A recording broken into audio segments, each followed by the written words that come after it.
আসসালামু আলাইকুম, কেমন আছেন সবাই? আশা করি সবাই ভালো আছেন। তো আজকে আপনাদের দেখাবো কিভাবে আপনারা মোবাইল দিয়ে ফটোশপ ব্যবহার করবেন। সেটার জন্য আপনি প্রথমে ক্রোমি ব্রাউজার চলে যাবেন। আপনি এখানে সার্চ করবেন ফটোপিয়া। প্রথমে যেই ওয়েবসাইটটা আসবে সেখানে আপনারা ঢুকবেন। দেখুন বন্ধুরা, এখানে কিন্তু সব কিছু চলে আসছে। তো আপনারা নিউ প্রজেক্টে ক্লিক করবেন। তারপরে আপনারা এখানে আপনাদের মন মতো একটা সাইজ দিয়ে নেবেন। আমি একটা সাইজ দিয়ে নিচ্ছি, দেন ক্রিয়েট। দেখুন প্রজেক্টটা কিন্তু ওপেন হয়ে গেছে। তো এখন আপনি যদি আপনার গ্যালারি থেকে কোনো ফাইল কিংবা কোনো ফটো আপনি আইনে এডিট করতে চান, তো তার জন্য আপনাকে যেতে হবে ফাইলে।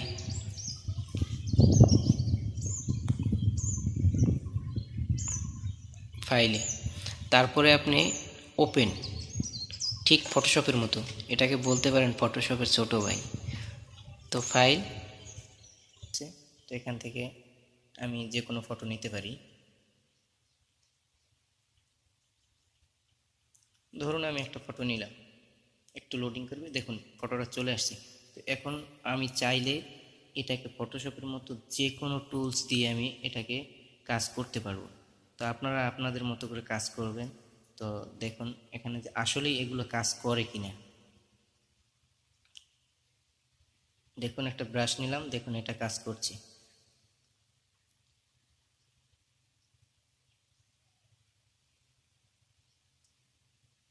এটা মুভ হচ্ছে। এটাকে মুভ করার জন্য এই যে হাতের মতো আইকনটা, ওটাই ক্লিক করবেন। দেখুন এটা মুভ হচ্ছে। এখানে কিন্তু সব ধরনের টুলস আপনারা পাবেন। এবার কাজ হয়ে গেল, এখন আপনি ভিডিওটা সেভ করবেন কিভাবে? তো সেভ করার জন্য ফাইলে চলে যাবেন। তো এখানে কিন্তু সেভ পিএসডি, সেভ মোড়ে ক্লিক করলে PSD to storage, save PSD PSB. তো আপনারা জাস্ট এক্সপোর্ট আস এখানে ক্লিক করবেন। তো এখানে কিন্তু আপনি অনেক ধরনের অনেকগুলো অপশন পেয়ে যাবেন। তো আমি জাস্ট পিএনজি সেভ করতে চাই, তো পিএনজিতে ক্লিক করব।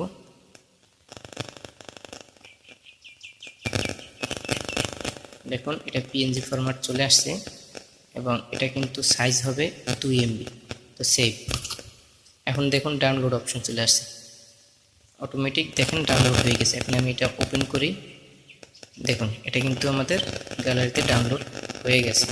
তো এইভাবেই আপনারা ফটোশপ ব্যবহার করতে পারবেন। তো ভিডিওটি যদি ভালো লেগে থাকে অবশ্যই লাইক, কমেন্ট, শেয়ার এবং সাবস্ক্রাইব করবেন। দেখা হচ্ছে নেক্সট ভিডিওতে। ততক্ষণ ভালো থাকেন, সুস্থ থাকেন। আল্লাহ হাফিজ।